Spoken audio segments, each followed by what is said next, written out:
Soundstripe.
Welcome, welcome, welcome, ladies and gentlemen. I'm your host, Devontae Colonel, and welcome to another episode of the Inspired Challenge podcast.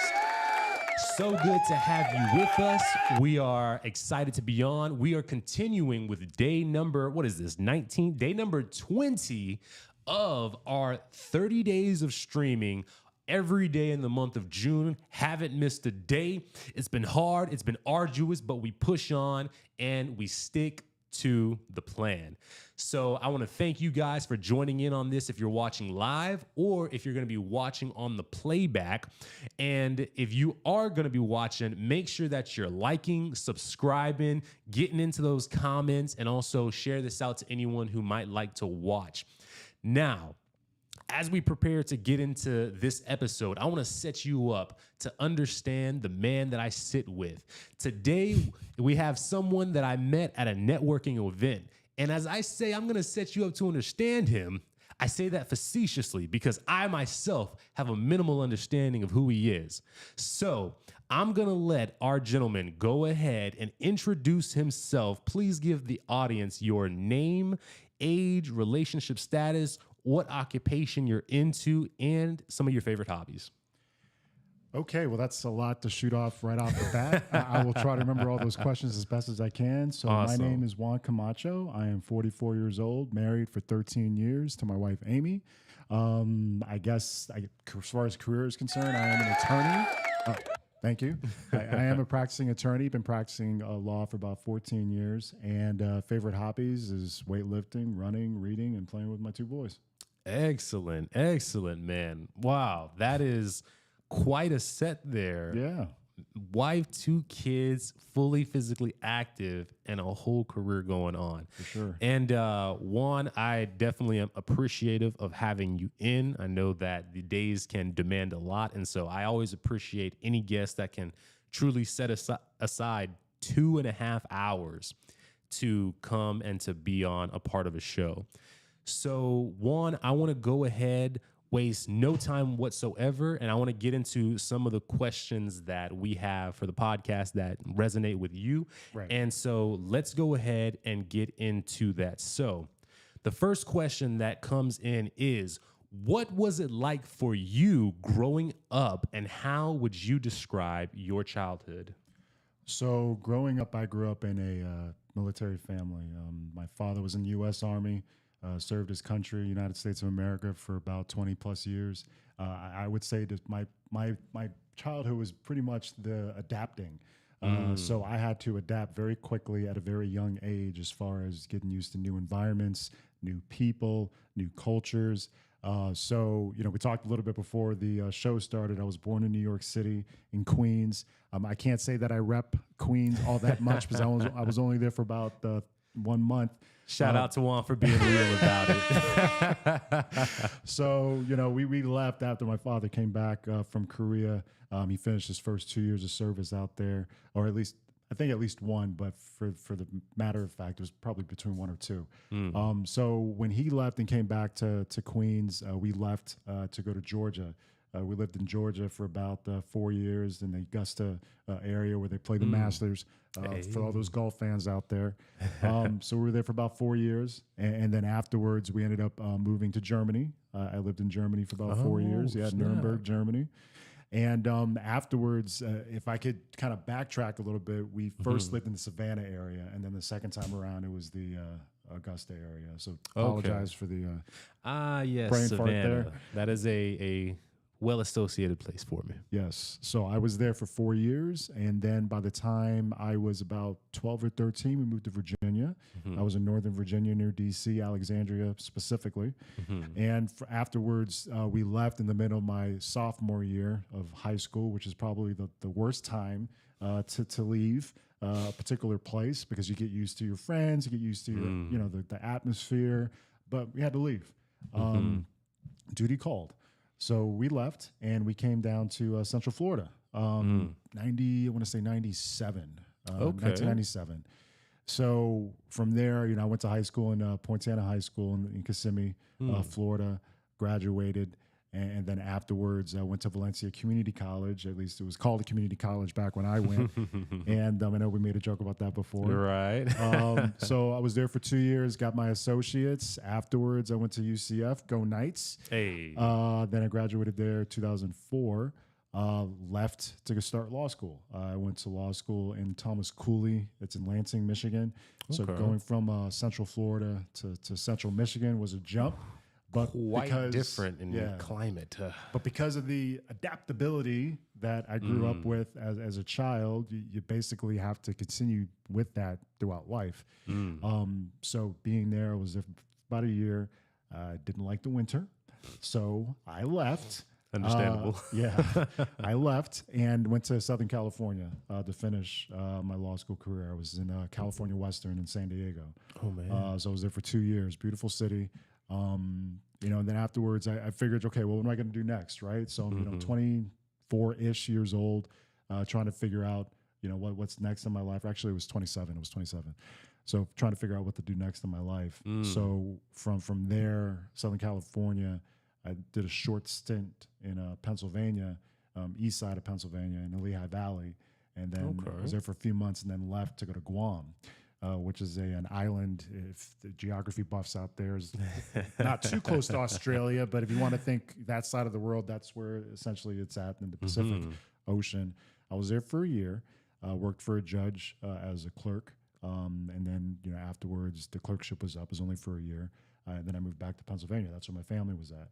And I was there for 10 years. Met my wife, had my 2 boys. Oh, man. And then we came down here in the height of COVID, December 2020. Ooh. Yeah. So, and then we moved to Davenport, then Champions Gate, and Claremont, and now we're in Mineola. So that's my life in a nutshell. A lot of moving, and I want to stress the word adapting. So adaptability, my childhood, that's essentially has been carried off into my adulthood. Man, where do you think, as far as adaptation wise, you grew up with that as a very normalized part of your culture? Is that something that your children also have been a part of, or would you say that they have a different understanding with adaptability? So my children, to answer your question quickly, no. I am not in the military, so there's no necessity for myself or my family to just get up and go based upon the obligation that we have for service. But I will say that I try within our microcosm of life, try to instill adaptability within them. Not to get comfortable in your situation because things change. And they can change overnight. I mean, my boys are 10 and 7 years old, but I try to instill upon them, despite their age, notwithstanding their age, look, things change. Things can become hard overnight. So you have to be able to adapt. You have to be able to resist. You have to be able to overcome. So, I mean, they were in Pennsylvania for all their entire lives until we moved here. I could say, and I cherish this. I mean, even though it was out of necessity, but I'd still cherish the fact that my son, my oldest son, was able to go to three elementary schools and didn't even skip a beat within 1 year. Wow. Yeah. So moving from Davenport to Champions Gate to Claremont resulted in him leaving one school to go to the other school to go to the next. So normally that's not what happens in a child's life. You don't go to 3 different elementary schools in 1 year, let alone in a lifetime. But I'm happy that he was able to just get up, go, adapt. Yeah. And I know a big element that comes in is like as far as kids laying down roots, some kids lay down those roots like really early, but most deep connections don't start to really form until like kind of that 7th grade year in there. So that probably helps a little bit too, being able to like come in. And then you also learn how to sort of be almost a chameleon to the environment that you come into. I'm sure that's something that you were very well poised at. That's a great metaphor, chameleon. Right.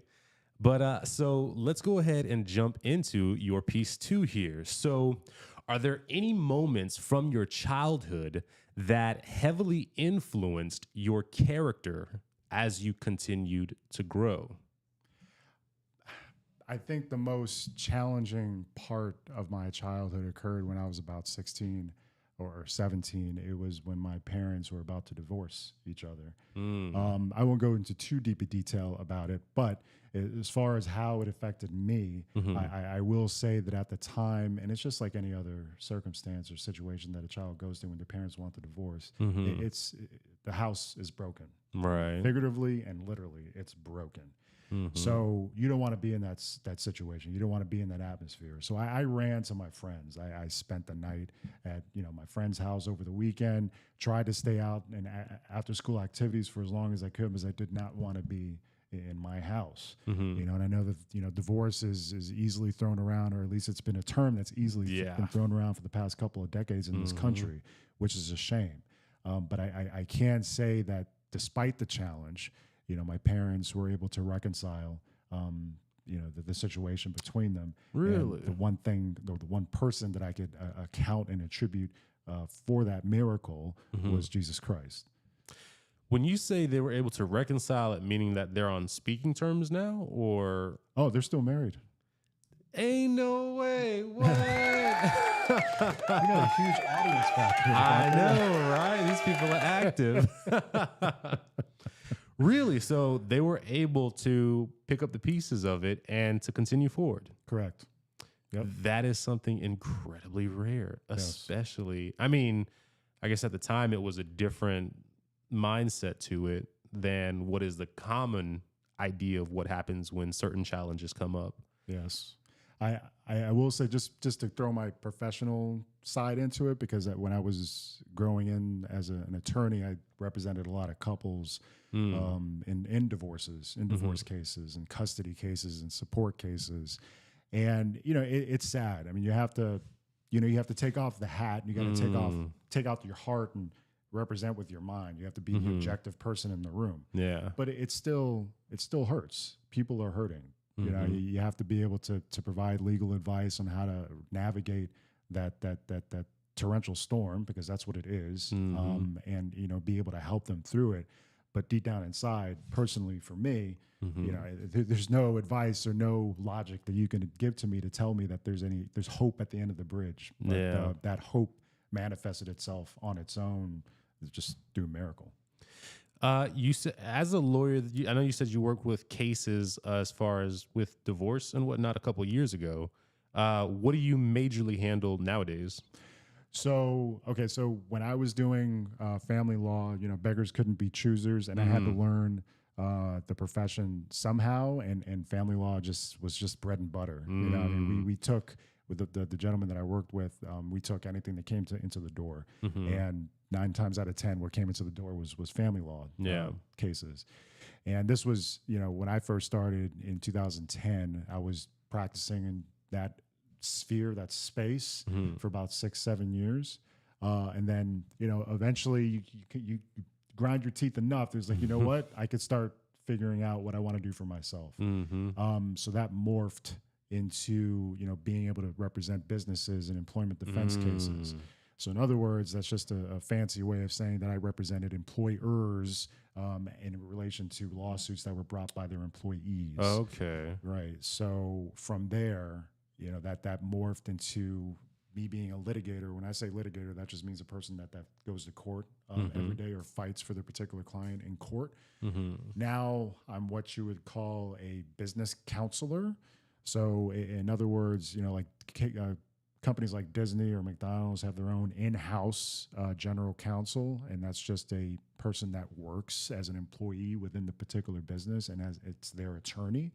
I'm more of the outside general counsel. So in other words, business owners, whether it be small mom and pops to conglomerates, just like Disney, they would retain me, hire me for services, and those services I would offer is basically a business counselor. So that's the general high-level description of what I do now. Gotcha. And that ratio there of doing like employer representation and then consulting, is that like a 50-50 thing, or is that 60-40? If I was to put it in percentage terms, I mean, I'm an equal opportunity servicer, so I'll represent employees as well. It's just not necessarily employers. I've been on both sides of the table, but if I wasn't to put a percentage on it, it's 100%, just counseling in general. More likely, that's probably, let me take that back. 9 times out of 10, I'll do the counseling part. I'd still do litigation. I'm not going to say that I don't do that right now. Right. But most of the time it's about the counseling, more the employer side than the employee side, though. Makes sense. So coming back over to the thing that you attributed the actual reconciliation to, you'd said that it was Jesus Christ. How do you figure that played into the reconciliation process? Well, part of the issue was that, whenever it comes to any type of relationship that's about to break, it usually takes an outside force to be able to bring that together. And that outside force was my grandmother. And, my grandmother was a Christian woman, very much a woman that I looked up to and love and I miss. She passed away back in 2018, or 2008. I'm sorry, 2008. So she was very much an integral part in bringing them back together. And obviously having that, insistence in going into someone else's business, because I mean, my parents were grown folk. You know, you don't need your mom telling you what to do in your 30s, right? But she did. She insisted. You can't break up. So, and her motivation was a higher power. So that's whom I attribute that miracle to. Hot dog. That is amazing. And so, do you know, and this is something that I am curious about, because I mean, we see the rates now, 56% of the time it'll end in divorce. As you said, the great majority of your start was in family law. So when it comes to the ways that they were actually able to work that out, as opposed to giving it up as most people do, right? What was there counseling involved, like Christian counseling, regular counseling? Like, what were some of the tools that were actually used in that? I mean, I was a young kid at the time, but if I can recall, I know there was counseling that was involved, and I think it was through the church, if I recall correctly. I mean, I wasn't a part of it, Right. but I know that there was some counseling in it, and otherwise, I think it was just an internal thing. It's like, look, this is, thinking about my mom. She knew who my father was, and my father knew who my mom was, and it's just like they had that foundation already there. It's not as if they were just married 2 months before they had this cataclysm in their relationship. They knew each other, so they had that foundation. It was just a matter of recalling it despite the storm. And I think that a lot of, especially in my line of work, when I was starting young as an attorney, people forget about that. They get so fixated on the problem rather than thinking about the foundation that you had before the problem, which you can apply that logic to a lot of different things in this world. It isn't just not necessarily just focused on marriages. I mean, you can think about careers, you can think about upbringing of your children, think about the relationships in the workplace. As I would say, as human nature, we get so fixated on the problem that we forget about where we came from and why we got to the place that we're at from the get. So, let's stop focusing on the problem. Yeah, I would say I definitely agree with that. And we can see that when it comes to like a lot of men's ideals, when it comes to workplace situations going on, when it comes to people choosing to give up, whether it's trying to date in total, trying to actually make themselves someone that could be a suitable partner. You see people all the time just say, hey, I'm going to either throw in the towel, or I'm not going to do it right now, or it's just not for me. There was a movement. It was a super small movement, but it was apparently something in Korea where they were doing the 4 Bs, which basically was like, no dating men, no marrying men, no sleeping with men, and I forget what the last one, but it was like everything that had to do with romantic progression. It was a total cutoff. Right. And here in the States, there has been this online phenomenon that can be called like the sprinkle movement. And pretty much this is a woman, she'll come on and she'll tell women how to get a man that can pretty much act as a sugar daddy. In a lot of sense, just your typical guy, but how you can kind of convert him into being a sugar daddy. And so there's been this kind of rebellious movement now by men online that is the drizzle, which is basically taking all the tenets of sprinkle and saying that all the same talking points, but from a male voice now. Okay. And this is, as you talk about people just fixating on the problem, issue, and whatnot, it makes me think both of these things are these like problem-looking things. Even the idea of how can I get a man just to treat me as a sugar baby, essentially, comes from this idea that, I can't get a man to actually commit to me. So while I'm spending any amount of time with him at all, I need to be profiting off of it in some manner. So yeah, I thought that was an interesting little tie-in to make there. The concepts the concepts change, and the terms that we use change over time, but it's the same cycle. It's the same exact cycle. Everyone's in need, no matter if you're a male or a female. Both of us, I mean, crap, we're all human, right? We all have needs. So whether you call it drizzle or sprinkle, I mean, this has been a problem since the inception of the human race. We all have needs, and we want to put a title upon it to justify the action because the means justify the ends. But that's not it. That's not it. If we're going to find fulfillment, it's not going to be in trying to capitalize upon the resources that we can get from the opposite sex. That's just my humble opinion based upon being on this earth for the past 44 years. Yeah. And with that in mind, like what came to my head was, so you're married now. Correct. With 2 kids through the course of, what was it? 13 years. 13 years. Right. Okay. And so for you guys, that means that y'all got together about 2011, for as far as being married, sometime dating before that, I assume. So how would you, I know this isn't part of our list of things and whatnot. Oh no, it's okay. Rapid fire. But what is the way in which that you're dating and courting an eventual proposal, how did that progress at that time? And do you think that method is still viable today? Okay, so everyone's different. I will say that, and I respect everyone's approach to how they go from meeting the potential one to marriage. But I'll give you my personal upbringing in that. Okay. So I met my wife in church. I be trying to tell y'all, man. Y'all need to get out of these streets and clubs and get in the churches for the good women. Oh my goodness. And I speak. I'm not saying that during my 20s I was actually focusing in on finding my one in church. I was at the clubs. I was at the club too. I like a reggaeton just like everybody else. Oh yeah. So I take back one of those air horns now. So I had to grow up a little bit. I didn't meet my wife until I was 30, and that year we only dated for a year. I don't know if it was just because of the fact that we kind of already experienced everything that we were going to experience as youth at the time, that we just like, look, we're grown folk now. We got to do things not on a fast track, not to be reckless about it, but we have to be intentional about it. So I was very intentional. She was extremely intentional. More so on her, I guess, her side, because she's the one that chased after me. She'll admit that. Really? She'll admit that.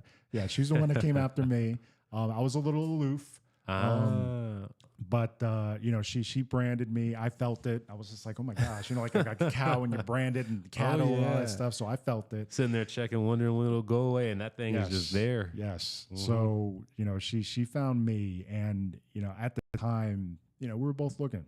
So, we took it very seriously. We were very intentional about it. I mean, I asked her like interview questions, like, what's your credit card score? I mean, I don't think I asked that literally, but the effect was there. Like, it's like, know what's crazy? I tell people about some of my intentional questions. They think I'm a madman. Well, man, you get to a certain point, and you just know what you're out there looking for. It's not like, oh, well, what's your favorite color and what do you like to do? What's your life going to look like? And how does my outlook on this question? So I was extremely serious in the beginning. So, I mean, it didn't take very long for me to identify that I loved her. And, I just could not see myself without her. And, it took 12 months. I mean, I think we started dating December of 2010. And by the next year, it was 2011. Yeah, we got married. It was 2009. Yeah, I met her around 2009, and we got married in June 2011. So it wasn't very long. What were for you some of the biggest positive indicators that this was the woman, aside from all the other women, that you were definitely going to take marriage status seriously? Right. And what were some of the negative indicators that potentially almost sabotaged it for you? Okay, so positive. Just looking into her eyes and realizing that she was looking into my soul. She wanted to know who I was for me. At the time, I just graduated law school. I just, when you graduate law school, the next step after that is to take the bar exam. Right. So, I ended up taking the New York and New Jersey bar afterwards because I wanted to be a prosecutor in New York. And of course, I'm going to answer your question. But, I wanted to be a prosecutor in New York, but there were no jobs at the time. It was a great recession. It was like 2008. 2009. Man, yeah. So no jobs. So there's a glut of attorneys trying to find work and they couldn't find work. I was one of those attorneys that couldn't find work. She had a job, I didn't. Usually it's reversed. Right. It's the man that takes care of the woman, not vice versa. But she was willing to carry me in those infinite months of our relationship, despite the fact that I wasn't working. She was my sugar mama. If you want to put that term out there, that she was my sugar mama. Right. So that's the positive. She wanted to know me for me. She was looking into my soul, and she found my soul, and she nurtured my soul. As far as a negative, I tend to be very, very impatient when it comes to making things happen. I like, I'm very moving, very shaking type personality. And she's very much opposite of that. We're the quintessential yin and yang, because she's the exact opposite of me, and we always laugh about why how in the world do we mesh? We're a total opposite of each other. So I'm very like fast paced. She's like very not so fast paced, and to be able to see that during our dating time, I remember we had a fight about, I think we went to Dunkin' Donuts. For some reason, we ended up fighting about something. I don't remember. At the Dunkin' Donuts? After the Dunkin' Donuts. Yeah. And this is before we got married. And I was like, oh my gosh, I don't, thinking in my head, I was like, crisis, like abort. This isn't going to work. We're fighting now. What's going to happen after marriage? Right. But, when you ask the question about negative, when it comes to marriage, it's not really about positives and negatives, even though that was the question. But let me change it up a little bit. Relationships are a roller coaster. And if the person that's sitting in your car is not willing to go up and down and around and side to side with you, she's not it, or he's not it. So, and you found that your wife was willing to work through those things, figure out the places in the middle to meet at, and correct. Okay, makes sense, man. Yeah. And I know that veered off topic, but those are just some questions that I was insanely curious about there. No, sure.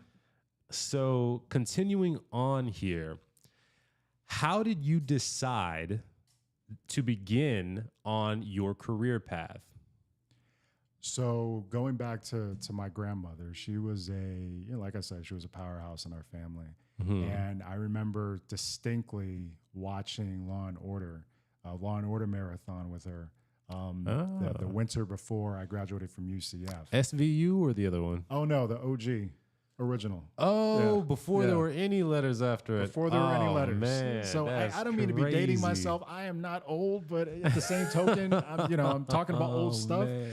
So yeah, this is Jack McCoy, prosecutor in New York. Yeah, this is the OG stuff.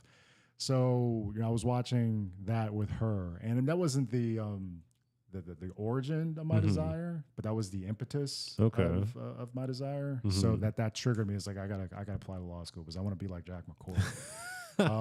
So I did that because of watching her. But I think the way back reason, there was two things that I was interested in doing. I wanted to be a politician, or I wanted to be a stockbroker. Oh, man. This is when I was a kid, not knowing what a stockbroker was and not exactly know what a politician was. What did you think that they were at the time? I mean, I know growing up, the only politician I knew was Ronald Reagan. He was the president. So I was just like, well, I want to be like Ronald Reagan, I guess. I guess that's where it came from. So it was the Reagan that got you. Okay. And watch stockbroker. I think I watched Wall Street, the movie Wall Street, way back when. Not the remake, the original. I didn't even know there was an original of it. Yeah. Oh, snap. Again, not dating myself. Oh, man. Yeah, so that was the origin. I mean, I want to help. I want to help. I want to make a difference. It's just a big servant heart that I have, based on my grandmother and also based on my father. Huge servants. he was served military, served his country, and my grandmother just served her family. So that servant heart was the origin for it. What are your spiritual gifts that you've identified within yourself that you think contribute to this idea of the servant heart? Good question. I would say leadership. That's probably the bedrock of it. But first, before you can even think about leadership, though, you got to learn humility. So humility comes first, and recognition or leadership comes second. My problem growing up, and when you say spiritual gifts, I mean, I think this is universal throughout, whether you believe or ascribe to a particular faith or not. All of us have talents. All of us have talents that we may not even know where it came from. Okay, I mean, most if not all people ascribe them in a spiritual sense, but whether you think that way or not, that it's the same logic. We all have talents. So if anything, I put one word on it, I would say leadership. But I had a problem with pride at growing up as a kid. And well, first of all, I had a problem being made fun of a lot when I was a kid. So I had a lot to go through because I was the Steve Urkel of the school. If y'all remember who Steve Urkel sure. was. Oh, yeah. So I wore high waters. I wore bifocals. I got made fun of a lot. Really? Yeah. So you have to go through the fight first. You have to feel like the victim, and then I just felt like, well, I'm not going to be the victim anymore. I'm gonna overcome this, and I'm going to lead and be a voice, despite being made fun of and bullied as a kid. So yeah, leadership. Is that where the involvement with the gym started to come into play? I know you said that nowadays you do running on a regular, exercise on a regular. Right. Is that was the launching pad for that? Yes. Oh. I was 60 pounds wet growing up. Hot. Oh, you were tiny. I was tall, but I was really lanky. They would call me Flacco, skinny. So, I was that kid. And I guess you have to be able to get pushed, right, to push back. So my pushing back, I wasn't extremely serious in the gym when I was in high school, but it started coming out a lot more when I was in college and into law school. Because I figured, I want to live a long life. So, the only way that I can do that is to stay healthy. And the only way I can do that is to remain active. Yeah. Yeah. Were there people that you turned to be able to get guidance from in those realms of fitness and balancing that with as you were getting into the law school? No, it was self-guided. I didn't really, lean on anyone. I remember that the dude that introduced me to the gym, right? His name was Tim, and this was going back when I was in, 8th grade, maybe 7th grade, and I went with him. He was about the same age as me. He was a little chunkier, and I remember him, taking me to the gym for the first time, and I wasn't, into it like every single day. I wasn't jacked going through high school. I was still a little lanky. Right. But he was the one that introduced me to it. Awesome. Yep. Continuing on, we have, what did this line of work mean to you, and why did you decide this is what you wanted to do? Well, again, going back to the service and wanting to be able to help make a change in the world, I think part of the problem, though, is that at the time that I graduated school, like I said, there were just no jobs. And I graduated law school in 2007. Yeah, 2007. So the last thing that I thought that coming out of those doors of my diploma, that they were going to say, no, we don't got nothing for you. There's nothing to offer you. It's like, wait a minute, I have all these thousands of dollars in school loans, and I have this piece of paper saying that I'm legitimately a Juris Doctor, yet you're telling me the door is closed.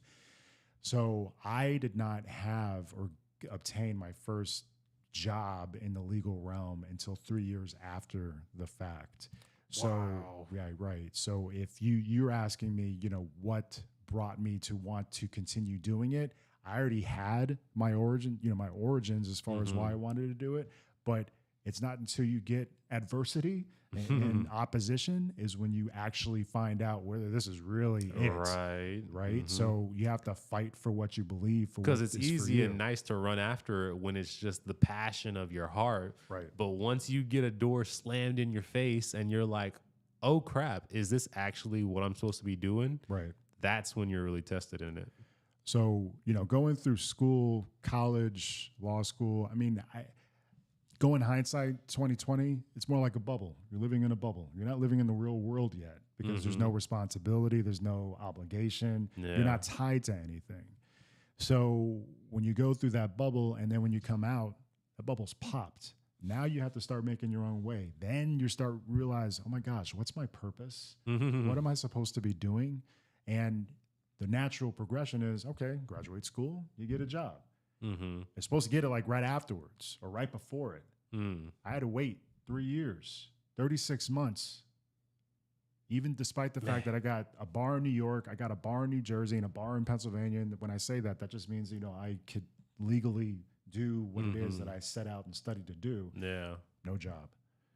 So when you get all the no's, when you get all the closed doors, when you get the opposition, when you try, and you get nothing out of the attempts, that's when you know, and that's when you realize what your purpose actually is. It's not entitlement, because if it's entitlement, it's not worth it. Yeah. But if you're willing to fight for it, be patient for it, pray for it, if you pray, and even if you don't pray, persistence in the race, that's when it's all worth it. So why do I do what I do? Because A, I wanted to help, and B, because I fought for it. Would there have been a moment where you, after so much fighting to get there, you would have said, I guess this just isn't my thing that I'm supposed to be doing? No. No. Because in that opposition, you're able to identify what's real and what isn't. So I knew, and this goes back to like stories that changed you. So my parents' divorce is one of them. Having the no's and having the closed doors after law school was another. I had to dig down real deep, Devontae. I mean, it was constant, leaning on God and leaning on a power beyond myself, because I went through that phase where I was trying to find truth, and that was like right before, graduating law school and around that time. So I was trying to find the truth, right? So I didn't want to be the one that felt as if, leaning on a supernatural source was an emotional, trivial pursuit. I wanted it to be logical. I wanted it to be the truth. I wanted it to have structure. I don't want to lean so much on my emotion that I get carried away with it. So to answer your question, I had to dig deep. I had to dig really deep. And there was of course, there were days that I mean, Amy, my wife, would tell you, I just cried. And, of course I wanted to give up. I'm human. I only can go so far. But that carrying day by day for those 36 months, that was supernatural. I'm sorry. And, I know that, a lot of my, colleagues and friends and people that may not know me may suspect that I'm just talking crazy, but it's like, I've seen things, and, that was one of them, having that adversity that, we go back to the 60s with the civil rights movement. I mean, that's adversity. And many of those people, men and women and children, leaned on something beyond themselves. And I whether you call it God, whether you call it money, whether you call it something, all of us are trying to lean upon something else outside of ourselves. And that stage of my life, that was leaning.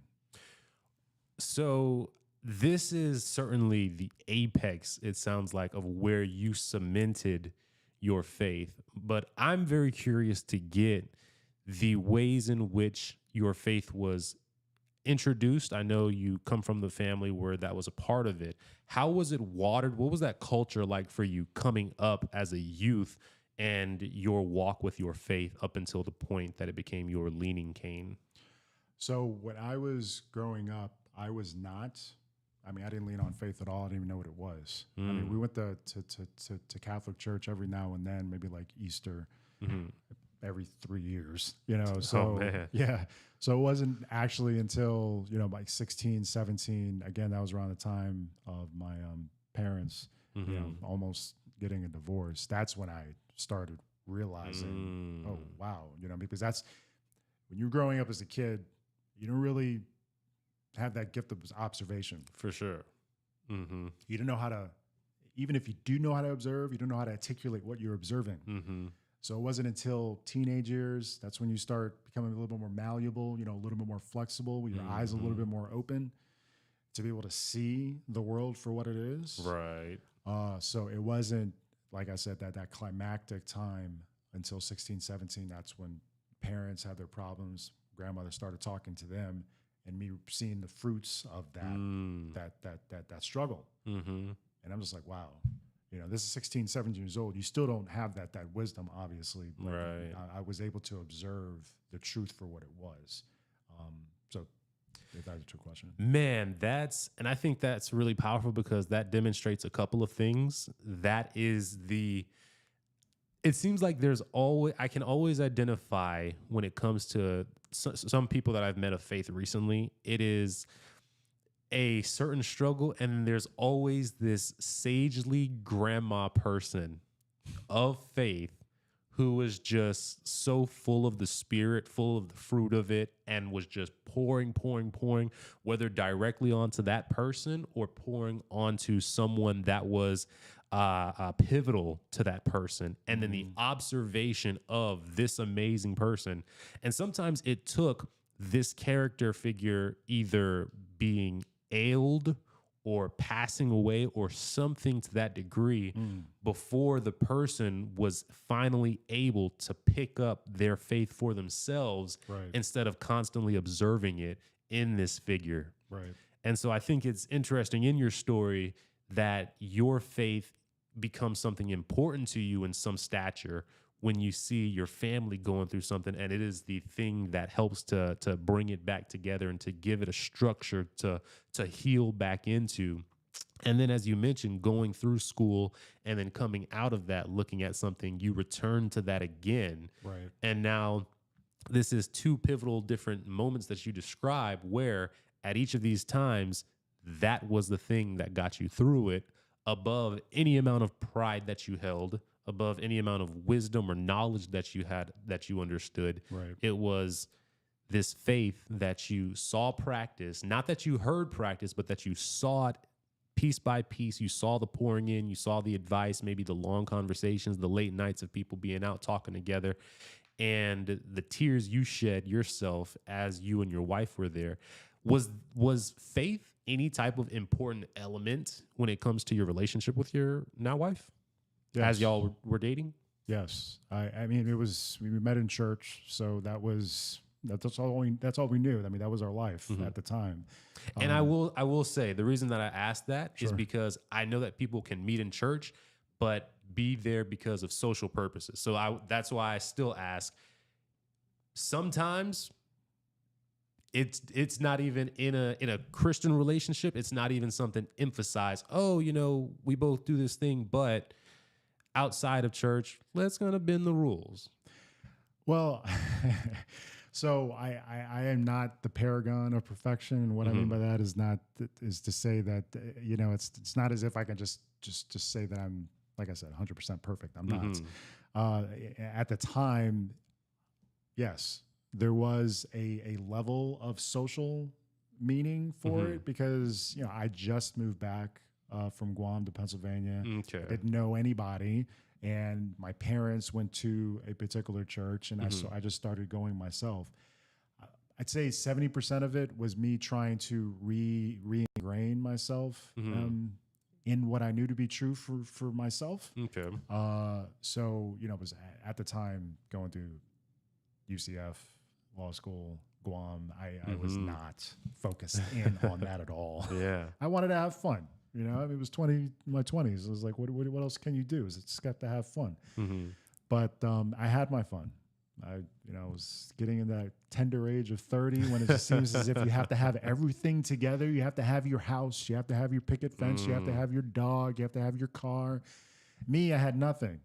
So where do I start? Yeah. Let me go back to where I knew life began, and for me, it was God, and in the pursuit of Him, my wife found me, and that's where the job came, and that's when the house eventually, 13 years, well, yeah, I'll say 13 years later, eventually ended up happening. So motivations are always going to be mixed. I'm not going to say that I'm sitting here right now saying that I have perfect motivation for everything that I do. Of course, there's selfishness in me. I'm a human being. But ultimately, the results of it, when you look back, you realize, wow, that wasn't me. I pursued it, but all the fruit of it, all the benefits of it, all the positivity out of it, that was not me. Yeah. I love it, man. And yeah, I like to ask more somewhat pressing questions of my fellow people of faith, just because I know that we are not necessarily called to judge out those things in each other, but just to kind of test the fruits of each other to see it. So For sure. Hope it doesn't feel too confrontational, but I'm not sweating, so I think I'm good. Good stuff. Good stuff. So as we continue on here, we have, what challenges did you face in your career path, and how did you grow from these and or overcome these? Okay, so challenge in any profession, there's always going to be someone that's going to say no to you, despite your intent being 100% good intentions. You're still going to have the door slammed in your face sometimes. The one, I guess, just going back to me trying to find work when I was growing into the legal profession, I worked up in Pennsylvania, and I was trying to find work in the area that I was at, and I was working for a political campaign at the time, and I was promised a position, and I didn't get that position, and I was just devastated, heartbroken, and the one thing, again, this is just going through that same machination, same loop of getting no's and closed doors, promises, but promises broken, relying upon men and women that were in positions of power, and me thinking that if I serve them enough, then I'll be recognized, I'll get an award afterwards. And I'm speaking in general terms, but you're right. Our identity should not be wrapped up, and this is what I've noticed for myself. My identity is not wrapped up in my doing. It never was, and it never will be, and it never is. It's not wrapped up in that. It's wrapped up in what I find in myself, despite the no's, despite the closed doors. So challenges, I mean, I could say, the color of my skin is a challenge. The way my hair is a challenge. The way I speak may be a challenge, because I'm not your regular old attorney. When you think attorney, you think, mid 40 white guy that drives a BMW. I'm not that guy. I'm not. I wasn't brought up that way. So just cultural challenge. Again, socioeconomic challenges with the closed doors. And I don't know if it has to do with the fact that, just the way my name is, Juan Camacho. I mean, some people don't even know how to pronounce my last name. And it's like, well, if I can't pronounce his last name, then he's not for me. I don't know if that happened back then. Maybe it did. But ultimately, despite all that, I found my purpose outside of the doing. Yeah. Doing that. So. And I love what you say there, that it's not in what you do, it's what you do in the face of adversity. And a Bible verse, I believe it's in Romans 8:12, maybe 12:8. I always get it mixed up. But it says that count it all blessing when you encounter struggles, because you know that this suffering produces perseverance, perseverance produces character, and character produces hope. Right.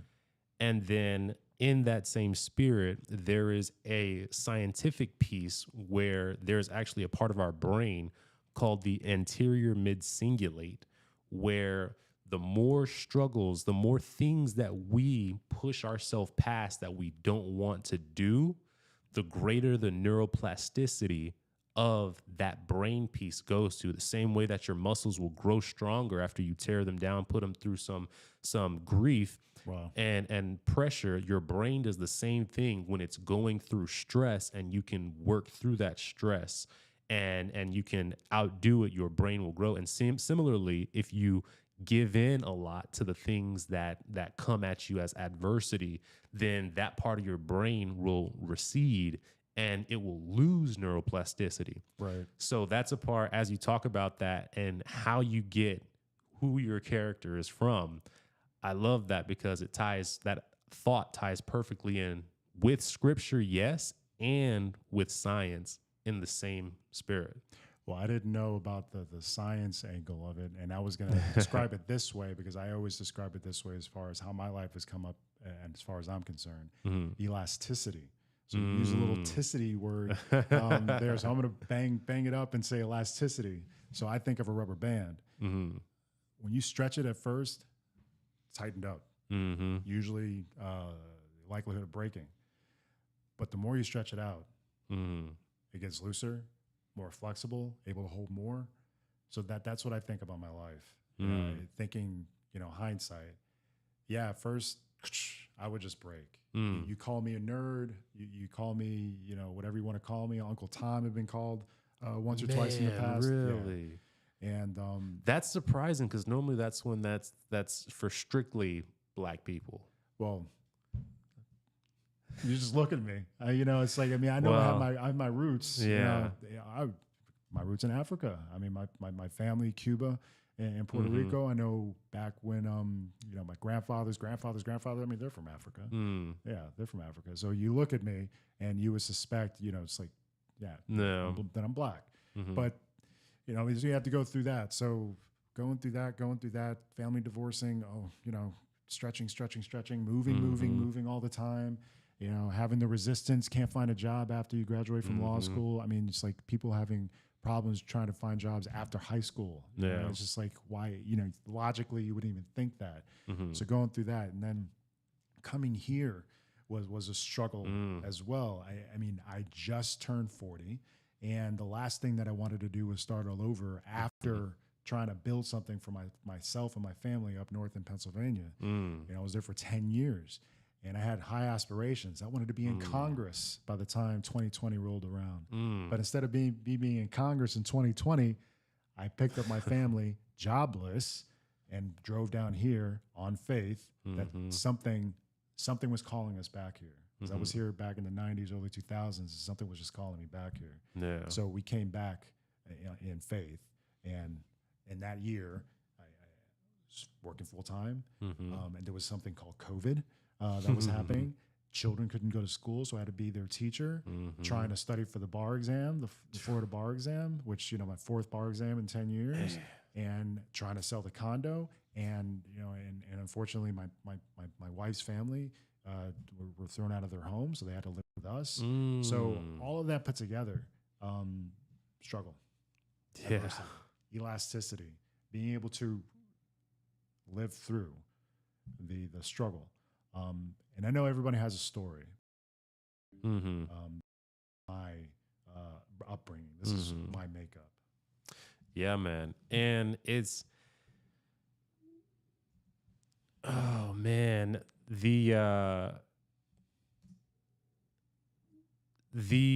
I love to hear the different ways that people interact with these struggles, the way that they face these adversities, because it really does show, one, the heart of the person, two, the spirit of the person, and three, when all chips are against the wall. And this is how a person can really know when a person is ready, maybe someone's safe to be with, whether it's relationship wise, friendship wise, is how do they handle these things in a struggle. There's a couple of ways that people can identify, hey, this is someone that I maybe want to be in friendship with or a relationship with. How do they treat the people who can do nothing for them? How do they treat the people that mess up around them? And in your case, where you choose to turn to that, I think that is a very good indicator for someone to look at as far as partnership-wise, going back to the idea of marriage and you and your wife and whatnot, and for that to be your response. I think that was a very good indicator. And I guess a question that I have in that line of thought is, for young women today, there is often this idea, this thought that some people say, hey, we want to be the same age and be able to grow together and experience these different things of life together. Then there's the line of thought that, man, there is nobody my age that is worth dating, marrying, da-da-da. Right. Two trains of thoughts on opposite sides. I have a thought that there's basically no point in any young woman that is serious about getting into a relationship that could end in marriage if they are not in a church setting. So the exception is church-based girls. If you're not in a church setting, there's no point in dating a guy up to the age of 29 years old. Okay. What are your thoughts on that? I think that's, I mean, there's two problems there. One is that you're limiting the potential relationship based on age. And two, you're basing it upon the limiting the potential relationship based upon where you might go on a Sunday or a Saturday, whatever church you may go to.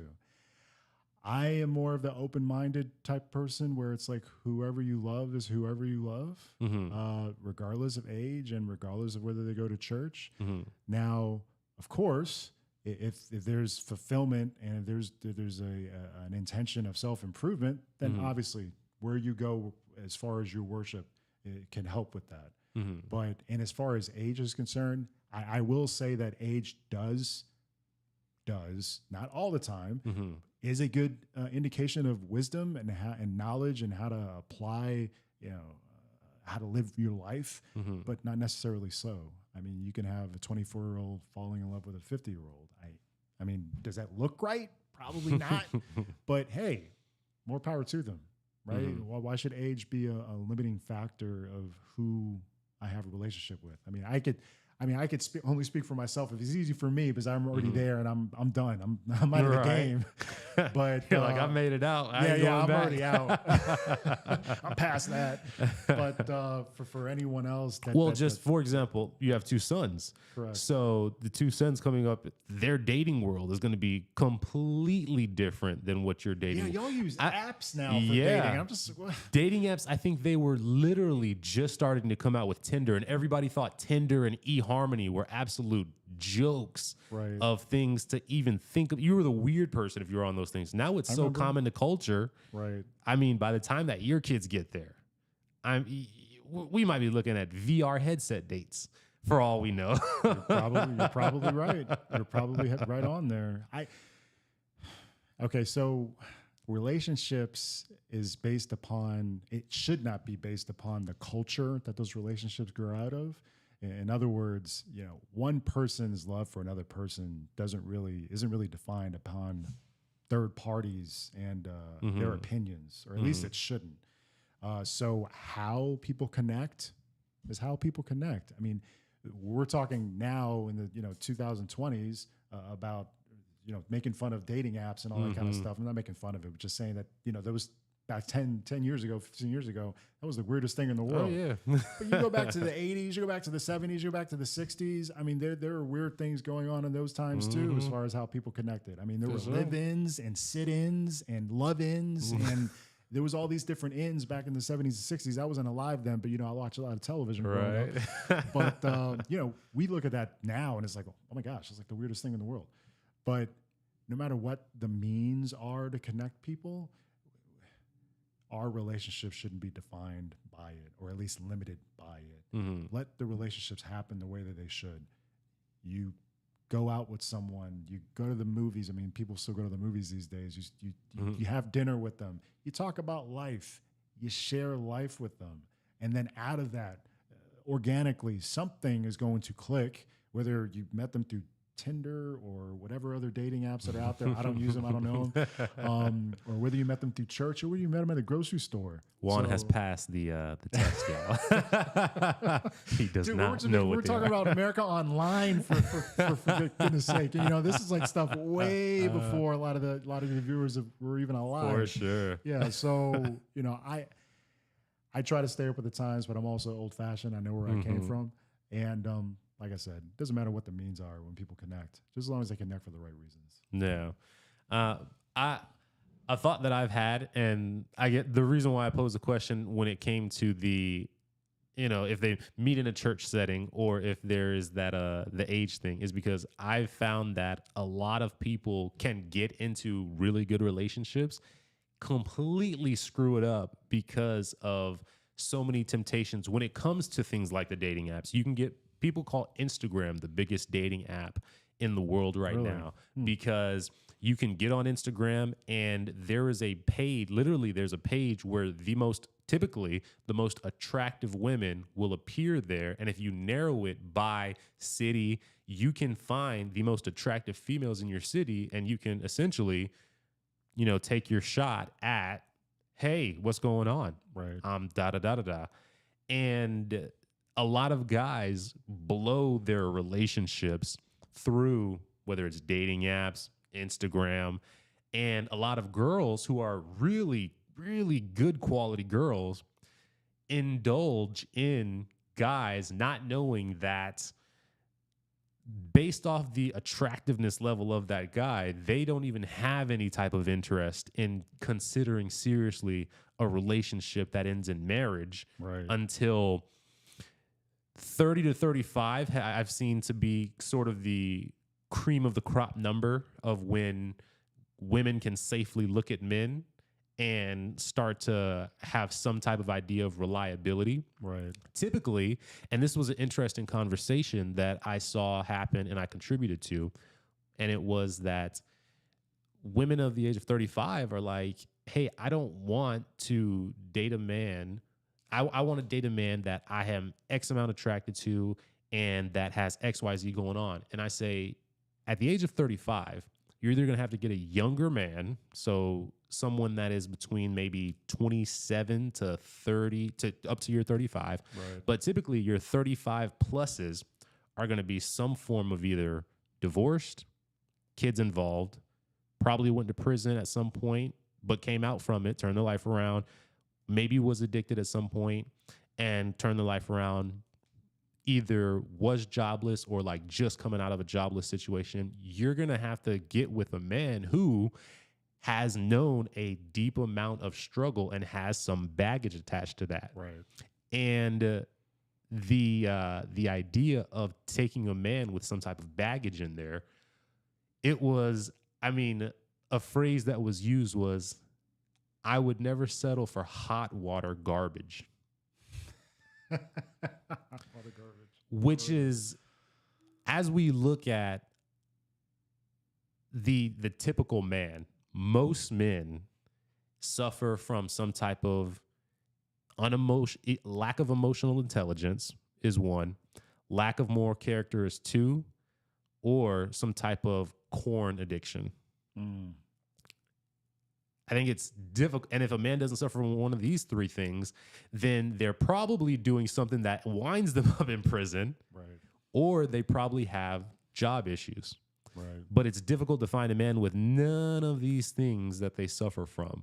So by most women's standards, 85% of men would be hot water garbage. And it's not until some of these later years where even the ones that don't suffer from any of these things start to have some type of quality to their life. And so when I look at it from that perspective and I think of a young woman going and dating, not in church, I don't see why they would spend any amount of time on that age pool of 18 to 27. That's my thought process behind it. I gotcha. I think, though, despite the fact that, you're talking about hot water garbage, all of us, to one extent or another, is hot water garbage. Oh, I agree. Yeah. So, let's kind of like deflate that issue right there. All of us have baggage. I think it's just, regardless of the age, I guess hypothetically speaking, the less likelihood of someone that's 25 to 35 or the age range you were talking about would have that baggage, because they're just, they're not too far removed from the womb. I'm not saying that 20-year-olds are children, but they're 20-year-olds are not 40-year-olds and 40-year-olds are not 60-year-olds. So the more you progress, the more you're going to start carrying. But the question is going to be whether you're a woman or a man. And and speaking to the women with this concern, are you willing to help them carry that baggage, and vice versa? Is he going to be willing to help you carry yours? Hmm. That's what married couples do. Mm-hmm. That's what they're supposed to do. So we all have baggage. We all can be considered to an extent hot water garbage. But and I hate to say the phrase at the end of the day, but I'll say it at the end of the day, are you going to be willing to help your partner carry that baggage? Yeah. And that's your story stands out to me because, like you said, this was at a time where you didn't even had a job. You guys were moving completely on faith. Right. Like many women would see that and be like, ain't no way. Right. So that was some piece of baggage that your wife at the time decided I'm willing to work through. Was there any type of baggage in a similar way that you worked through with her at that time? No, nothing comes to mind. It was me. It's always been me. Hot dog. Yeah, I think it's more along the lines because I'm not saying that she isn't ambitious, but she's my helper, and I'm an extremely ambitious person, and and I'm not saying that her dreams have been cast aside because despite mine, to put myself up there, but we've gotten to the point where she could start venturing and doing her thing, and and I want her to be able to do her thing and find her place, and she has her place and she loves her place. Yeah. But since our relationship started, yes, it's been focus me. Yeah. Okay, so it's kind of the you act as the provider and she's stay at home status and takes care of children full time. She works part time. Okay. But generally speaking, throughout our marriage, and she's worked the entire time. But she wears a lot of hats. Yeah. She wears a lot of hats. I mean, she's the mother, she's the wife. I mean, she wears a lot of hats For sure. And she's my rock. I couldn't be where I'm at without her. So yes, going back to the baggage part, she's been carrying a lot of my baggage.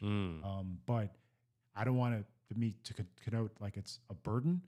Baggage isn't necessarily a burden because eventually you have to put it on the turnstile, right? You're about to go on the flight. You have to put it and submit it before you can go on that flight. For sure. So it's not always a burden. Usually the burden ends out to become a blessing. So initially, yes, it may be something heavy, but ultimately it ends up being a blessing. Sure. And I agree completely as well. Like I had a guest on recently and she was with someone who his whole life was basically, he spent his first 20 years of life with drugs involved, going in and out of prison. I mean, it's a miracle he's alive today. Right. But she told me that she had a conversation with one of her friends and her friends told her, honey, at 35, 45 years old, you can't expect people our age to not have something. Right. And so she had a list of 63 things. She augmented it to have more godly based traits in it. She still had certain things like, oh, I want him to wear certain styles of clothes. I want him to have tattoos, all these other things that had nothing to do with God. But when she finally met the person that filled all these things, this was someone that had his past. And by the metrics of what this community that I'm a part of would have used, that man would have been completely disqualified. Wow. And so that's just it's an interesting thing I like to look at, these ethoses that develop in culture and then the validity of them versus the detriment of them.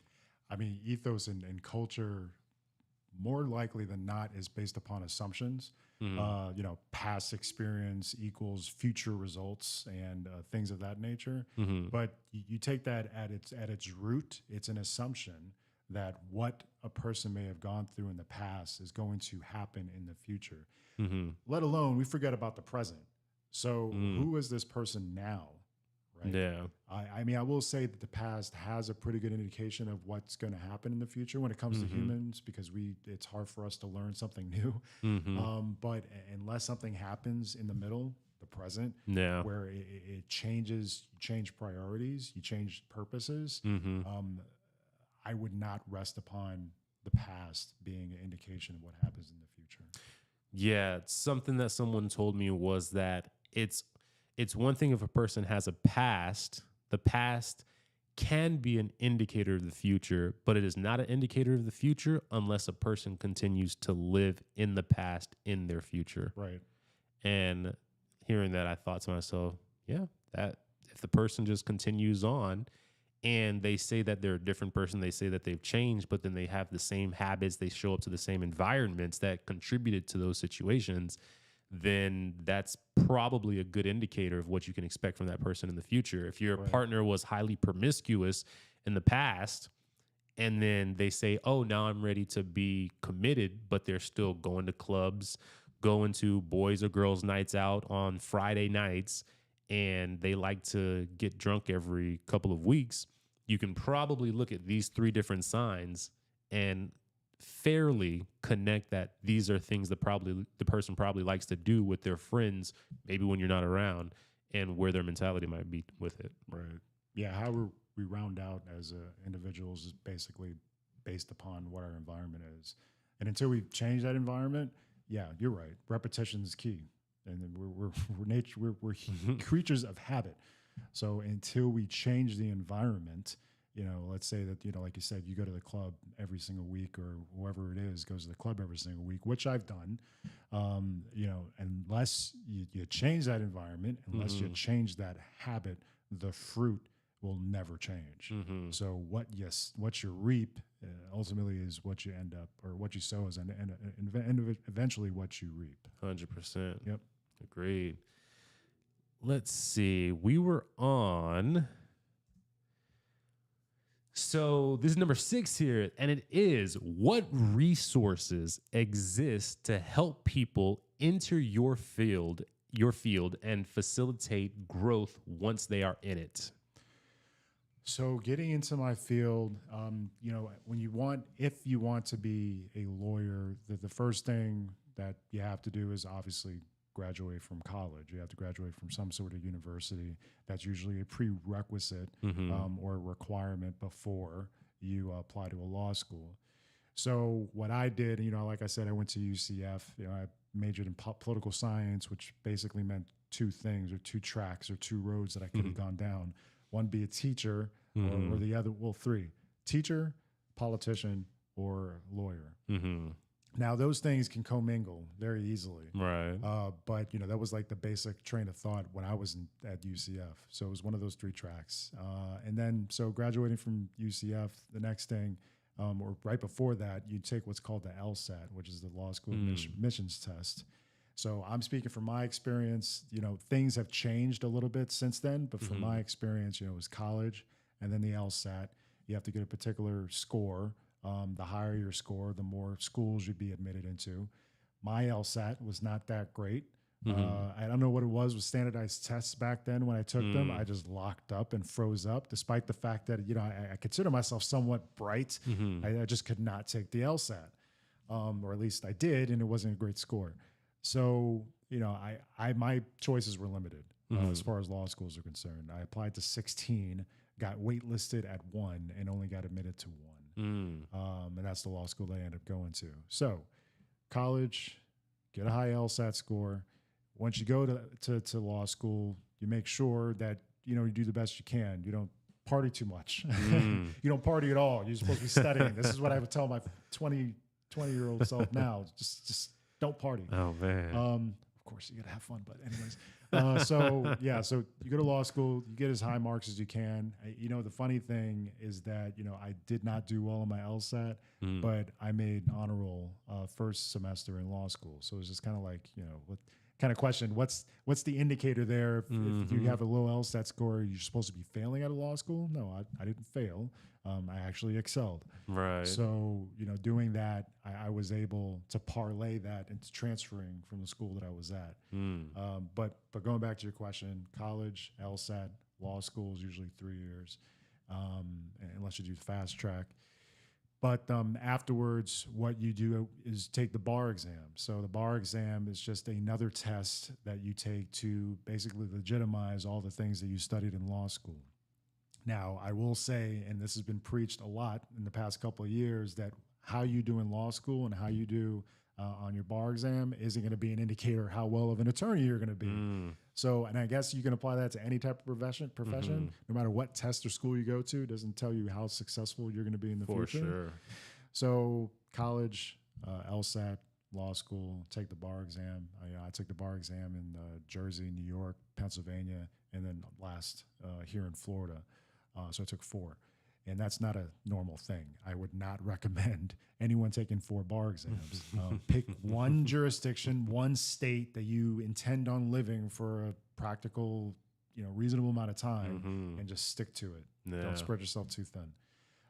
Because then with each different state that you're in, there's differences in laws and how they treat on carries and correct. And the other issue is that you have to maintain your license in all those different states too, which means you have to take what they call CLEs or continuing legal education courses. I don't take CLEs for all 4 different states. Sometimes one takes care of the other, but it's just the prep work of actually taking the bar exams. That's probably the one of the hardest things that I've ever experienced in my life, besides the personal things that I've experienced. But so pick a state, just do it, and then pass. And then that afterwards, it's usually the gateway into getting your job. So whether working in government, work in the private sector, work for a corporation. So those are different options that you have. Awesome. Perfect. Thank you. And finally, describe what life is like being in your career field. So right now I am the director of business law services at the Orlando Law Group. We have 4 offices spread out within Central Florida, Lake Nona, Waterford Lakes, Altamont Springs, and last but not least, Winter Garden. I work in the Winter Garden office. My typical day, usually before I came to this particular firm, I was, like I said, a litigator, so I was in court a lot. Probably more or less three times a week. So litigation, a lot of deadlines, a lot of pressure to meet those deadlines, and a lot of pressure from clients to meet those deadlines. So you're not only bringing yourself into the picture, you got to bring the people that you're representing into the picture too. So I was litigating for 14 years. I've been with the Orlando Law Group for about 3 weeks now, and I can say it's a lot different because I'm no longer in the legal litigation space. I'm now in the counseling space, which is the other side of the spectrum. So a typical day for me is, first of all, my position. I try to develop business, so business development. So I go out to the community, I serve the community, I shake hands, metaphorically, kiss babies and all that stuff. So I can spread the goodwill of the legal profession, and particularly our office, the Orlando, or our firm, the Orlando Law Group. So going out to the community, going to networking events, meeting people, building relationships, which is how I fortuitously met you. Yes, sir. At a networking event. So that's my day, and it's important, the networking aspect. Let me speak on that. Extremely important to network. You never know what opportunity lies before you unless you build that bridge between yourself and someone else. 100%. No man is an island. No woman is an island. We don't live in a society where you can succeed on your own. You have to be able to lean on other people that aren't even necessarily in your industry, that are outside your industry, either for business referrals, but I think even more importantly is just to build relationships, to know who it is that you're working with. Because going back to something we talked about before the broadcast is, you work with people, or you refer business to people that you like, know, and trust. So if you have those 3 pillars, you're golden. But you can never get to that point of success, in my experience, in the business world, unless you have relationships. You can't have the relationships unless you're networking. So that's my day. Yeah, 100%. And when you speak about the know, like, trust thing, that is something that, we hear, and I asked you the question that I asked of Juan before was, man, if you know 3 people who are in the same industry, in the same profession, do the exact same thing, how do you go about deciding which one to give the business to? And so he's like, hey man, if I just like them more, and if I know that they do a good job and I trust them with this person, then that's it. And then if something is dropped, then it goes to the next person on the ladder. And I mean, it's such a simple answer, but sometimes I don't know why I overcomplicate it sometimes, but I do. But I thought that was just like incredibly important. And it does go back to the idea of how important it is to be networking. And this was something I wanted to kind of touch on because I have found, and I have family members that are in the entrepreneurial world. And sometimes, me doing this podcast, the thing for me, anytime I go to a networking event, it is always fruitful. I don't look to sell anyone on anything. The purpose always is to go now and just find men to be able to hear their stories, get their perspectives on things, and to be able to produce content that they can use, I can use to be fruitful for more eyes to get on both of us. So it's always a plus for me. However, I used to be in marketing, and going to a networking group as a marketer is probably one of the most frustrating things because everyone has negative opinions about a marketer. Right. Fairly so, though, I will say, because most marketers can't hold their weight in salt because it is typically from the standpoint of we're just going to brand Right. and not necessarily results driven. And so there can be this negative association with investing time into the networking process because it doesn't directly contribute to sales for a number of people. Going to, like I said, some of my family members, I have an uncle who is very much into business, had 3 businesses going on right now, Right. hates going to networking events because he feels like he never gets a sell from any of these events that he goes to. And maybe he'll have a conversation or two, but usually they don't materialize into something. Right. And I'm curious about your perspective with that and your mind frame of the know, like, trust, how that affects things. So going back to the networking part, what's cornerstone in my profession is relationships. No one is going to retain you as an attorney unless they have somewhat of a relationship. I mean, most of the clients that I get, I don't know, right? But there's a level of trust there because reputation spreads and breeds like wildfire. But going back again to the networking, my door into the profession did not open unless I networked. I was not able to find that opportunity unless I networked. And when I say networking, I don't mean to go to an event, you're throwing business cards all around, hoping somebody picks it up. I'm not talking about that. And I'm not talking to go into networking events to sell something. That's not what I'm talking about either. So going back, and it's applicable still now, when I was trying to get a job, I was meeting as many attorneys as I could, not for the sake of trying to find work, even though that was the end game. It was practically to build trust, to build reputation, to build those intangible things that can only go so far that will help you get far. Yeah. So it was a means to an end. Now, the networking that I'm doing now, I mean, obviously I have a job, and I have a middle of my career. So I'm not on the salesy side. I'm not on, I can't really sell because, there's ethical rules where attorneys just can't sell their services. I'm not supposed to be doing that.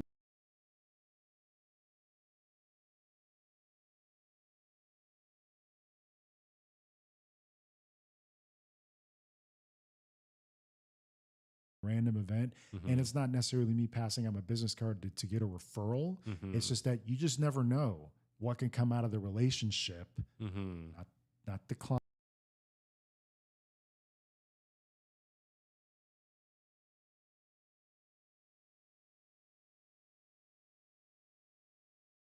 I do too.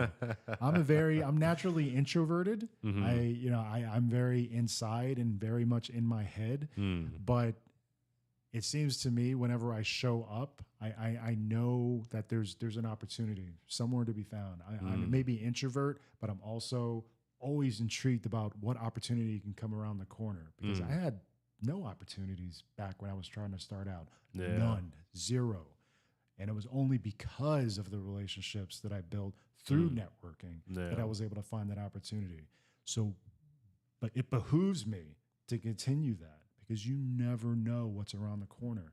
I'm excited about what's around the corner. When it comes to doing that thing differently, as far as actually having a relationship, forming it, building it, fostering it, growing it, what are some ways that you go about taking a networking opportunity and turning it into a true relationship? So I'm going to piggyback on some of my good friends that are experts at the subject network. I mean, networking stuff like Johnston Jennings dropping his name, Caleb Paul dropping his name. Caleb Paul coming on the show tomorrow. Oh, sweet. So yes, sir. you'll hear from him tomorrow. So, if there's one thing that I learned from those gentlemen and noteworthy enough, they're half my age. Okay. So I'll take wisdom from wherever I can get it. It doesn't matter what your age is. And this is something that I know was told to me when I was in my 20s and my teens. Don't let anyone tell you that your age can stop you from doing what it is that you know that you're supposed to be doing. And I'm speaking to you, Devontae. So going back to the question. So yes, networking, you got to be intentional about it. So when I go into a room, I have a very low threshold of who it is, not so much that I want to pass my business card to, but just have a in-depth relationship. And my usual first question is not, what do you do? It's usually, why are you here? What brings you here? Because when you talk about what you do, when you're talking about marketing and all that kind of stuff, the negative connotation automatically comes. Like if someone says, oh, I'm a account executive or I'm a sales something, it's like, then the ears start closing up. So you're hearing, but you're not listening. So I'll ask a more in-depth question, bypassing the what do you do thing. That'll come afterwards. Let's start with something a little bit more deeper. So, because we're more than what we do, remember that, right?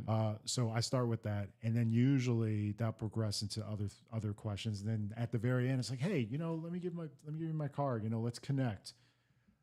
The next step that people usually forget about is that follow up, that email or that note, that's something that indication that I acknowledge your existence. I appreciated your time. I appreciated our discussion. Let's continue our discussion in another setting. Coffee, lunch, happy hour, whatever it is that you want to do that you're able to see in that person that they'll be interested in. And let that person pick where that place is or what that activity is. Let them pick because then it shows like, hey, well, they're putting me on a pedestal. It's like, and I'm not saying that you're like gratifying them, putting them up on a high pedestal. It's just that, look, you're acknowledging their existence. Don't dictate the relationship. Let the relationship happen on its own. So go in there with a purpose. Go in with low threshold, like 2 or 3 people I want to have like a deep conversation with. And I'm not talking about politics and religion and the universe. We're just talking about, like what brings you here and just natural questions. Don't be awkward about it. And then follow up. So those are the 3 things. Man, love it, love it, love it. And there are 3 things that are simple, just as the know, like, trust, but they're things that I think can be very easy to sleep on and kind of trivialize and not like. And even just the nature of that first question, what are you here for? Right.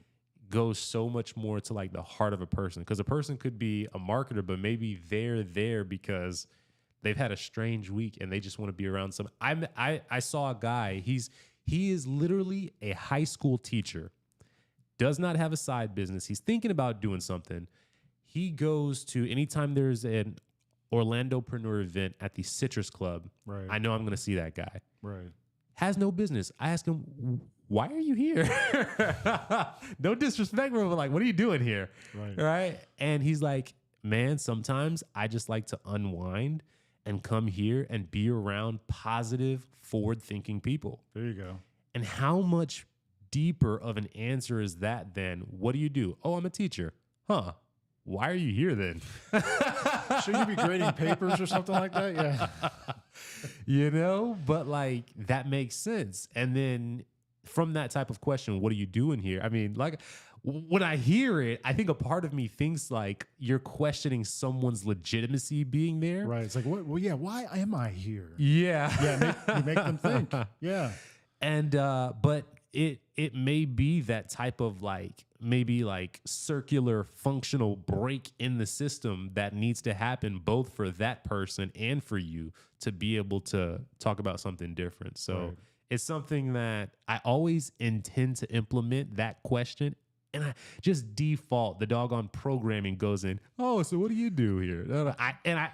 I do the same thing. I usually it is I'll ask, what do you do? Yeah. I usually I'm preaching it, but I'm not actually walking it. But yeah, I'm trying Right. to get there. That's why I said I dropped those names: Caleb Paul, Johnson Jennings. Look them up. Stupendous guys, ultimate entrepreneurs in their own right. So you know, I'm trying to get there. So asking those poignant questions, because like you said, this is like a circuitous thing. Yeah. People are expecting, what do you do? Yep. People are expecting it. Ask him something else, throw that curveball, and it's like, yeah, you know what? Why am I here? Because 9 times out of 10, they probably don't know why they're there either. They don't. Facts. And then once you ask them why, like you say, this is the word legitimize their presence there. And it's like, okay, this is why I came. Because usually those events happen after hours, after work. You're tired. People are tired. But then get into environment, forward-thinking people aren't stagnant, looking for that opportunity, trying to find those relationships. Those are the people you need to be around, no matter what your age is. And for the nervous people, for the shy people out there, I am one of them. It may not look like it, but I am. Go out, challenge yourself, because in the challenge you can. There is so much you can find out about yourself if you just challenge yourself. Don't wait for the opportunity to come to you. Make it happen. My wife knows that I love that term. She has a T-shirt because I love that term. That's amazing. Make it happen. You have got to make it happen, whatever that it is. And, shout out to this awesome wife with all of these amazing qualities. She sounds like an absolute firefly to have in your life. She is. And I will tell you too, Juan, like I've had on guests and then, you know, they talk about their wives and I'm like, dude, I would love to get your wife on and just highlight like how this thing came to be from her perspective. I just finished. I told you about the woman that I was talking to, talking to her friend. Right. And it literally started. I met someone at a networking event. His daughter-in-law saw it. She reached out, told me about her husband. I met with the husband. So at this point, I met 2 of these men. And they've both had nothing but good things to say. Had her on 2 episodes that featured her with each of them accompanying her as well. Okay. And so it was a whole 4-part series. So wow. I would love to, at some point, be able to meet this firefly of a wife that you have and be able to highlight some of her amazing qualities, because they do sound like amazing Proverbs 31 woman type of qualities. Yes, I would love her to be in the show too. Yeah, I man. really would. I would have to push her probably a little bit. Let's go. I'm about it. We're going to make it happen, guys. Let's go. I think, man, we're right in. I think, we've actually come to our closer, and I know we're right up on 2:00, so I want to make sure to respect your time. Coming into our closing segments now, what are the 3 things that you absolutely want to make sure that anybody of the audience can take home, that they can meditate on, think about, pray about, and put into action? So my 3 things would be, first of all, know who you are. Sometimes, most of the time, you don't know and recognize who you are until you reach a certain level in your life where you just have adversity after adversity after adversity. But despite the adversity, even if things are just peaceful and calm, know who you are. That's going to be the motivating factor for any decision that you make. So that's the first thing. Know who you are. Afterwards, know what you do and why you're doing it. I know that our purpose isn't necessarily defined in what we do, but we have to understand why we're doing it on top of the things that we're doing. So know who you are is your purpose. That defines your purpose. Afterwards, knowing what it is that you do and knowing why it is that you're doing it can serve and go a long way, especially to be the motivating factor for you when you don't feel like doing what it is that you're doing anymore. Knowing that why and understanding what it is that you do. So purpose, knowing what you do and why you do it, and then ultimately knowing and finding opportunities to reach that mass that you're trying to reach, no matter what your purpose is, no matter what it is that you're doing. What is that audience that you're trying to reach? How are you getting there? You know, practical steps. I'm a very practical person, so you have to figure out that plan. I know who I am. I know what I'm doing. I know why I'm doing it. Who am I trying to reach now? So it's an outward approach, starting inward, going out with your hands, and then going out into the world and doing what it is that you're meant to do here on this earth. So those are the three things. Love it, man. Love it. Awesome. Thank you for that. And then the next part of the closing segments, what are 3 questions that you have of me? You may ask anything and I will answer truthfully. Okay. What is your vision as far as this show is concerned within the next 5 years? So my vision within the next 5 years, I would say I would love to see this show with an average viewership of maybe about 5,000 people live whenever one of these conversations happens, of just men who have stories or are looking to take something to be able to grow themselves, and maybe even having their sons along or their nephews along, and they tune into this show to see other men's experience and to learn from that. Obviously, I want this thing to be able to take care of my family, you know, whatever size that might be, anywhere from 2 to 10. So 2 to 10, what? Are dogs and cats included in that? Oh, absolutely not. Ooh, okay. So that metric to be met would be a major goal. And then I would love to be able to have something of a rotation of students, because I work with kids, 5th graders and 6th graders right now. I would love to be able to take anywhere from 1 to 4 of them and have them come in, help out with the studio, the setup, helping things go live, working the boards while I'm working it, monitoring things, reaching out, learning these different skills that they can utilize in the future for themselves that will help me, and then also allowing them to be directly tuned in to the different types of people that I'm bringing in to be able to gain that wisdom passively, as well as the actual technical skills. So I think that would be like a major thing. If I could get that part with the students in, would increase the fulfillment of this insanely. Okay, so that's a lot. That's a lot. So I'm big on vision as well. You have to have a vision in order to know what direction you're going into. And it's biblical. It's scripture right there. Absolutely. Without a vision, people die. So you have the vision. All right. So what's the next 3 steps that you plan on taking and reaching that? Doing this 30 days challenge was one of those steps. I knew that I would have the challenge of I would schedule 2 or 3 guests, and then I'd have 1 or 2 cancel. And now my content is sparse throughout the week. And in this social media game, you have to be consistent, as we were talking about. And so in taking on this 30 days challenge, I have learned my workflow. I've learned how to stay up until midnight working on something, put something out. And now I've met my quota. So now that part is done, I have enough to fill out. So the next part is going to be something involving, and this is something that I've kind of started to see some sprouts from the seed, and that is getting together with students outside of just our church session in order to do something that is a mutually shared interest. In this case, it's been running. I've been getting together with some students. We've gone running. We'll do some Bible reading afterwards, and then I'll drop them back off home. Whole thing takes about an hour and a half. So the next thing is, if I can figure out a student that has an interest in tech in some way, who wants to learn it, and say, hey, if you want to come over on a 1 or 2 days a week, help out with that.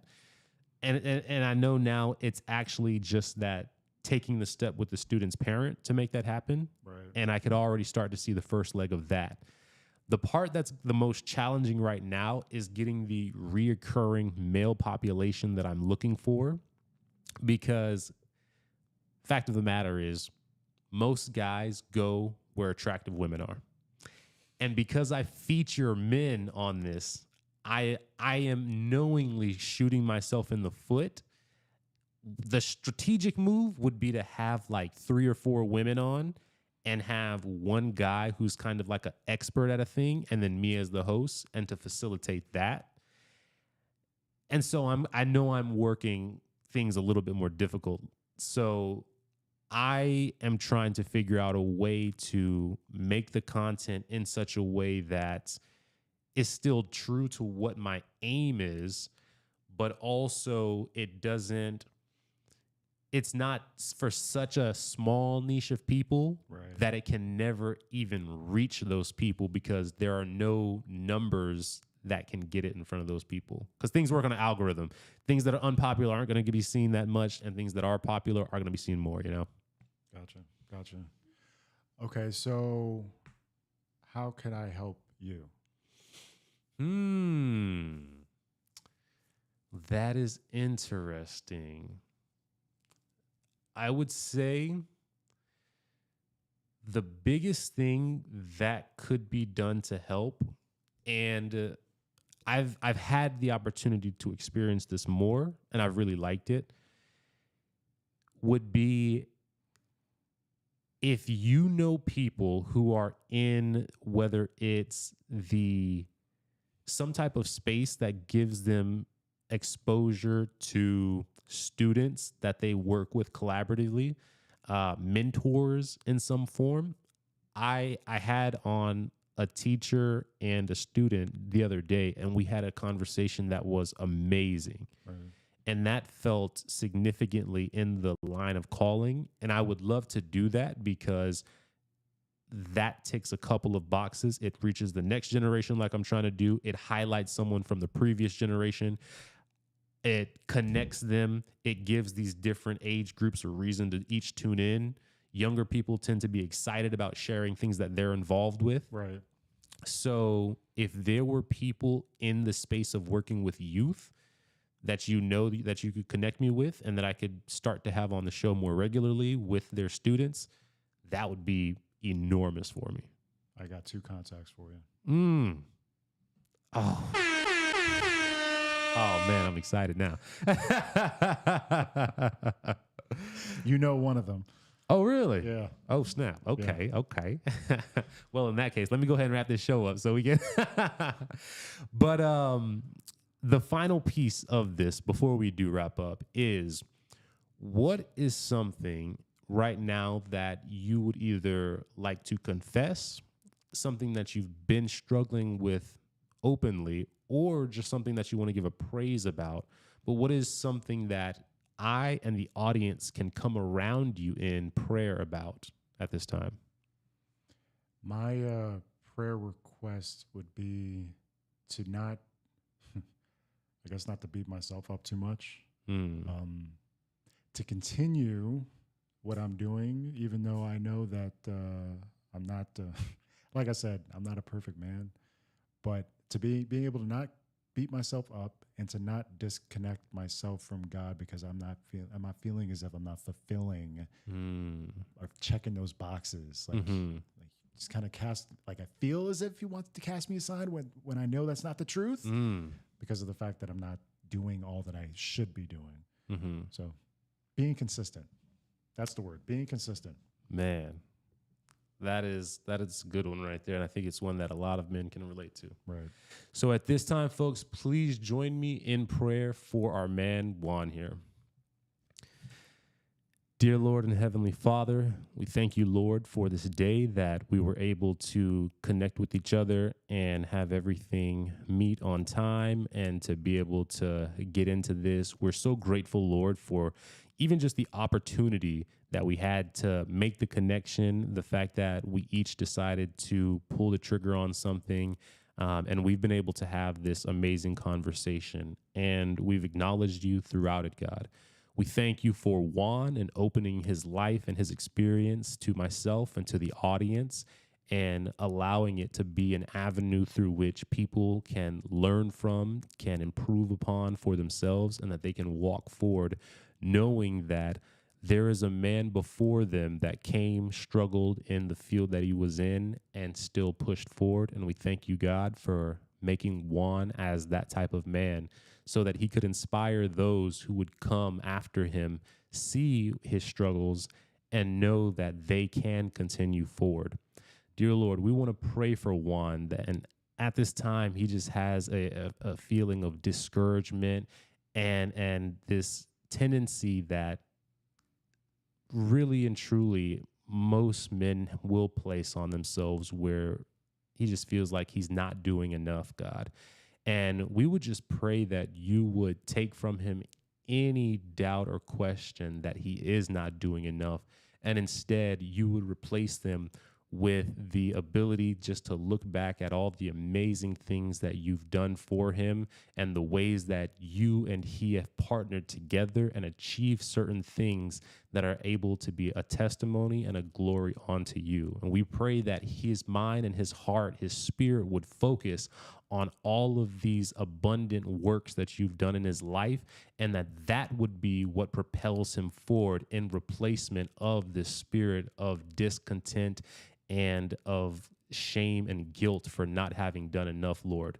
We pray that you would light the fire and the spirit in his heart to move forward and to have shoes of readiness that allow him to move in different networking circles and events and just operate with you at the helm of everything that he's doing, God. May he be a light onto those that he encounters, those that he builds relationship with.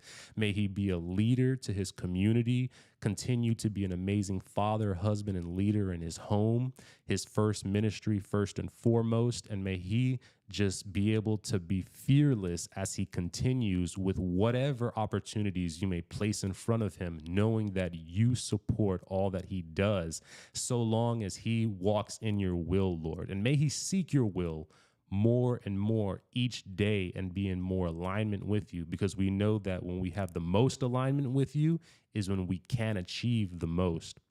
We thank you, Lord, for being a God who watches us, a God who challenges us, who lets us grow in our own right, and most importantly, for being a God who loves and cares for us despite our failings and imperfections.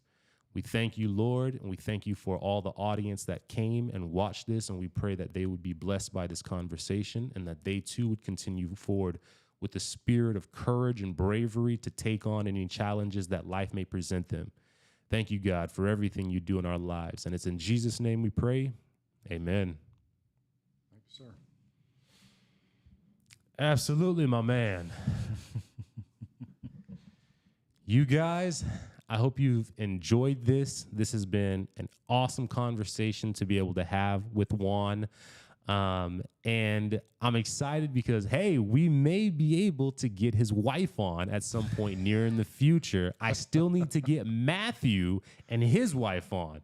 So I love to have these shows that have this kind of continuity in here that highlight biblical women and men who maybe didn't make the best choices in their early years, but got it together and got a good woman. And now they're flying forward, trusting in God. So I hope you guys have enjoyed this. And as I said before, tomorrow we have Caleb Paul coming on the show. So that's going to be one to watch out for. Until then, I will see you guys next time on the Inspired Challenge podcast. Take care.